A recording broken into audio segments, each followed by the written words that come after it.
allocated for this was given to their criminal friends, the Federal Reserve Banking System, the international banking crime syndicate that runs our country.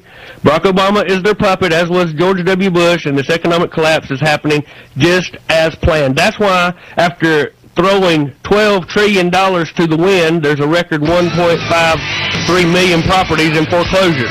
We'll be back in 3 minutes here on the...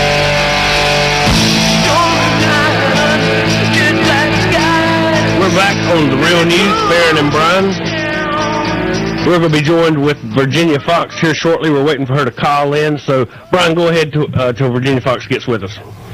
This was an interesting story that I came across yesterday. Swiss banks running out of storage space for gold bullion. Red flag? Yeah, that's a red flag. And a note entitled, "No More Space for Gold Bars," Swiss news website 20 Minuten Online reports that Swiss banks are running out of secure storage space for gold bullion held by investors and institutions. Fears of hyperinflation, the economic downturn, and the success of the gold index funds ETFs, which are supported by physical gold, has led to a run on the precious metals investment, and gold in particular, and the necessary secure storage space in which to hold it. One Swiss bank earlier this week reported it was having to relocate some of its stored silver bullion to another site to make room for gold. Well, the people in the know are dumping the fiat currency, the dollar, that has been purposely devalued, and is just as we reported last week, President Medvedev at the G8 bringing his own coin as a symbol of a new currency for the world that said, on the coin here we've got the Swiss banks saying that they're running out of room because this isn't the common folk that's bought a piece of gold or two. These are multi-billionaires that are changing their currency from the fiat currency called the dollar and changing it into a real currency, gold and silver, and are sending it to the Swiss banks. Just imagine a vault, how much gold it can hold, how much that's worth. As you've stated several times, what gold's now what, $9.50 an ounce? I'm not exactly sure. The reason that gold costs so much is a symbol of how much your dollar is not worth, or how your dollar has been devalued. The actual value of gold really hasn't changed. It's just the value of the dollar itself has gone down. Therefore, actual physical commodities, in reflection, seem to have gone up. Yeah, it takes more dollars to buy an ounce of gold because the dollars are worth so much less. It's just amazing that we have sat back and let our currency be totally devalued and really said not much of anything about it. It affects everyone. If you've got money in the bank, your money goes so far less buying power because of the devaluing that it's purposely taken place. And this is just one more in a long series of red flags which, the people seem to, for the most part, be ignoring, although people in the know are on their eye. Just like as I reported last month, 2 Japanese gentlemen were caught with $134 billion worth of U.S. bonds trying to smuggle it into Switzerland. Okay, we are joined with Virginia Foxx, Congresswoman, 5th District. How you doing today, ma'am? I am fine, thank you. Sorry, I was thinking it was 9:30 that I was supposed to come on. Sorry, I'm a couple of minutes late. Oh, you're fine. We're glad to have you on. It's always a pleasure each month, and I'm not sure how much time you've got for us today, but I want to go ahead and get started with some questions for you. We have reported from many sources, Ms. Foxx, the preparations being made for a mass vaccination on the population this fall. Millions being spent, if not billions, already being spent on this endeavor. I wanted to ask you, do you think this is a real possibility? And if so, would you urge the people to trust the government and receive a shot for the H1N1 flu in light of the government's track record on mass vaccinations, say, like in the late 70s? Well, I haven't heard anything about the preparations. I know I've seen Kathleen Sebelius a couple of times make comments about the need for getting this vaccine available. I am not a person who's in favor of these mass vaccinations at all. I don't get a shot for pneumonia or flu myself.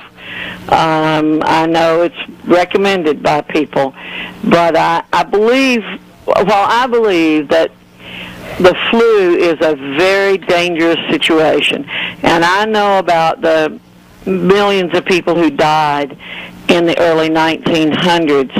I honestly believe we know a lot more about how to control these things without vaccinations than we did before.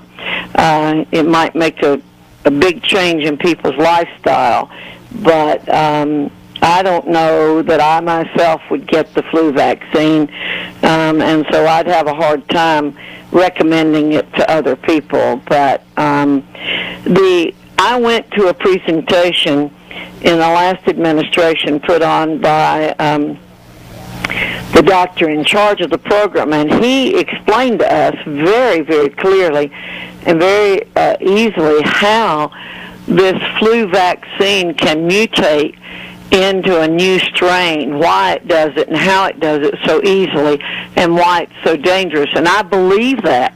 I truly believe that that can happen.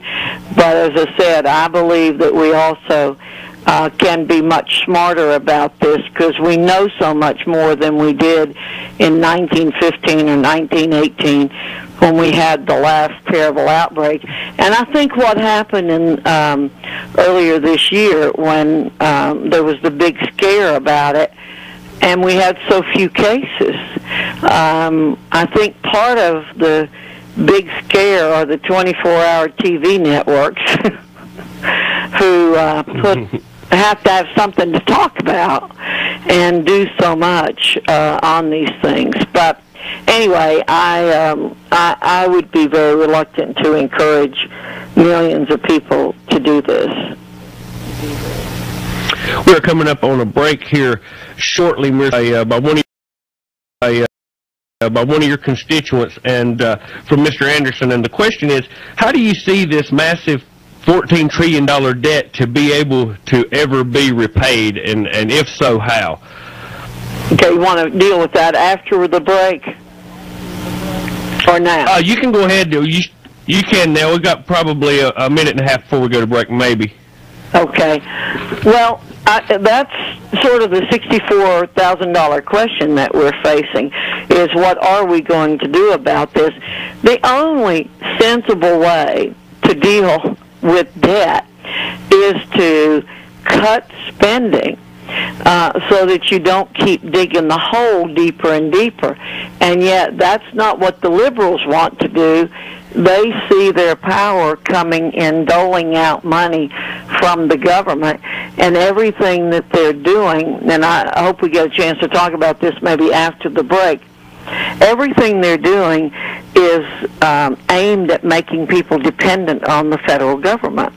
And so my solution to it is to cut spending, because if not, our economy is going to be in a drag. It's going to have a drag on it for years and years and years. We've never seen this kind of debt before, and so we've got to come up with new ways to dealing with it.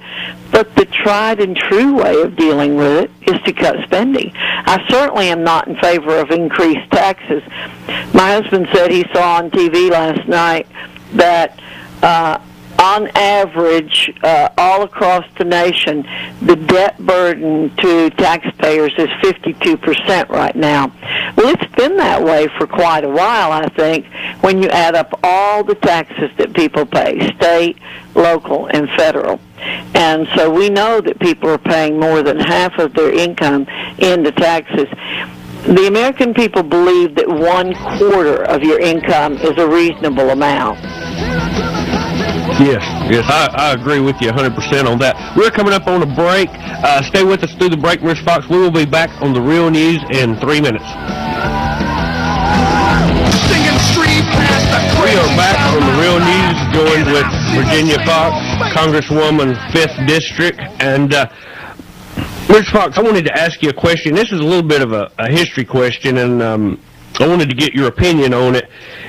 Is the War Powers Act, as was used by FDR March 9th, 1933, essentially to suspend the Constitution, is this what gives the President the power to legislate by executive orders and bypass Congress when he sees fit?